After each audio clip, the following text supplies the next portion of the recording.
Há uma frase na Bíblia que assusta até os mais experientes na fé. Uma frase que faz muita gente parar e pensar. Então o Senhor arrependeu-se de ter feito o homem sobre a terra, e isso lhe cortou o coração. Gênesis, capítulo 6. Mas como assim Deus se arrependeu? O que a humanidade fez para chegar a esse ponto? Que tipo de pecado foi tão grave que levou o Criador a lamentar a própria criação? Para entender isso, precisamos voltar ao início. Após criar o homem, Deus declara que tudo era muito bom. O ser humano foi criado à imagem e semelhança do próprio Deus, com propósito, dignidade e liberdade. Mas com o passar do tempo, algo começou a se corromper profundamente dentro da humanidade. A Bíblia diz que, ao observar a terra, Deus viu que a maldade do homem havia se multiplicado, e que todos os pensamentos do seu coração eram continuamente maus. Não era um erro isolado, não era um pecado pontual, era um estado permanente de corrupção.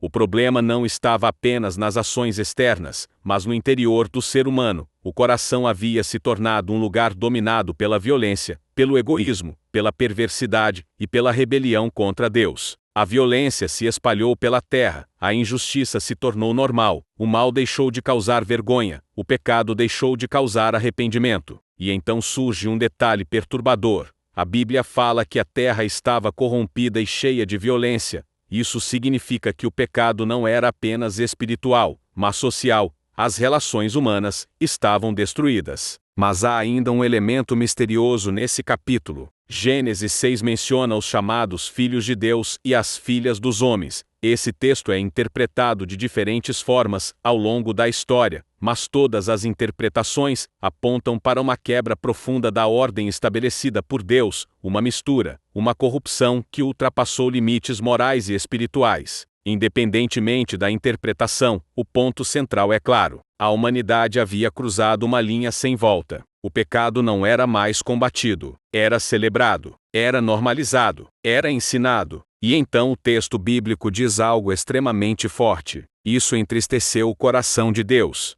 Não é um arrependimento humano, impulsivo, é uma linguagem que nos ajuda a entender a profundidade da dor divina diante de uma criação que escolheu o caminho oposto ao propósito para o qual foi feita. Deus não se arrependeu porque errou. Deus se entristeceu porque o homem escolheu se destruir. Diante disso, Deus decide agir. Ele anuncia o juízo, um juízo global, o dilúvio. Mas mesmo no meio da condenação, existe graça. A Bíblia diz: Noé, porém, achou graça aos olhos do Senhor. Em meio a uma geração completamente corrompida, havia um homem que andava com Deus, um homem imperfeito, mas obediente, um homem que escolheu ser diferente, quando todos escolheram o caminho da destruição. Isso revela algo fundamental. Deus nunca destrói sem antes oferecer uma chance. Durante décadas, Noé construiu a arca. Cada martelada era um aviso, cada dia de construção era uma oportunidade para mudança, mas ninguém ouviu, ninguém levou a sério. Até que o juízo veio. O dilúvio não foi apenas uma catástrofe natural, foi uma resposta moral, foi o resultado de uma humanidade que decidiu viver sem limites, sem Deus e sem arrependimento. Mas o dilúvio também aponta para algo maior.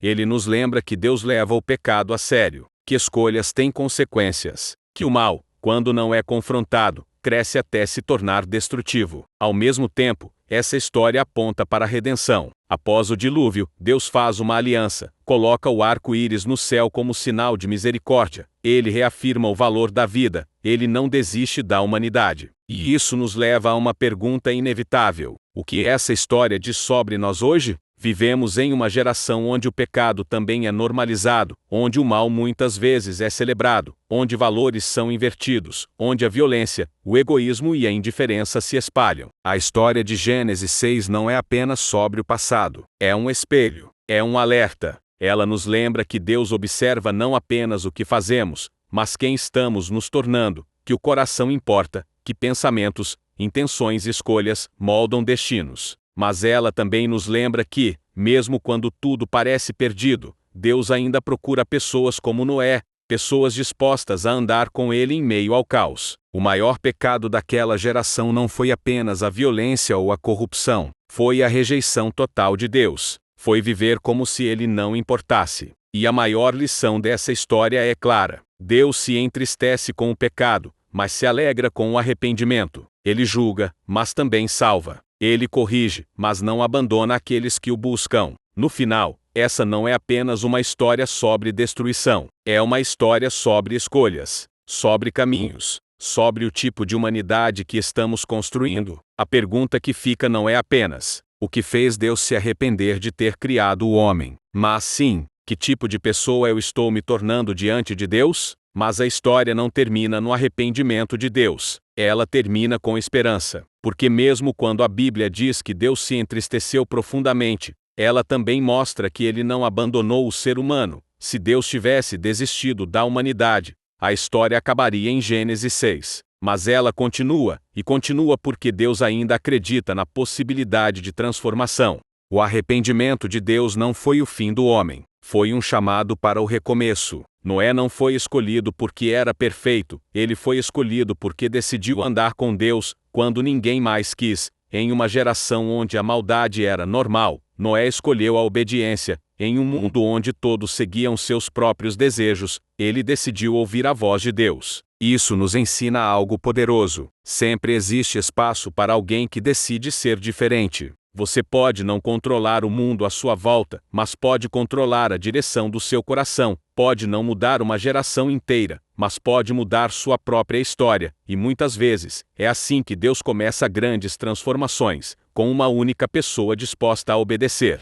A Arca de Noé não foi apenas uma estrutura de madeira. Ela foi um símbolo de fé, um símbolo de resistência espiritual, um símbolo de esperança em meio ao caos. Enquanto o mundo ria, zombava e ignorava os avisos, Noé continuava construindo, dia após dia, mesmo sem sinais visíveis de chuva. Isso fala diretamente com quem está assistindo agora. Talvez você esteja tentando viver corretamente em um ambiente onde ninguém valoriza isso. Talvez esteja fazendo o certo, enquanto outros prosperam fazendo o errado. Talvez esteja cansado de remar contra a corrente. A história de Noé nos lembra: obedecer a Deus nunca é em vão, mesmo quando parece silencioso, lento ou solitário. E quando as águas baixaram, Noé não saiu para um mundo igual, ele saiu para um mundo renovado, um mundo com uma nova chance, um mundo onde Deus reafirma sua aliança e promete que a história não acabaria ali. O arco-íris surge não apenas como um fenômeno visual,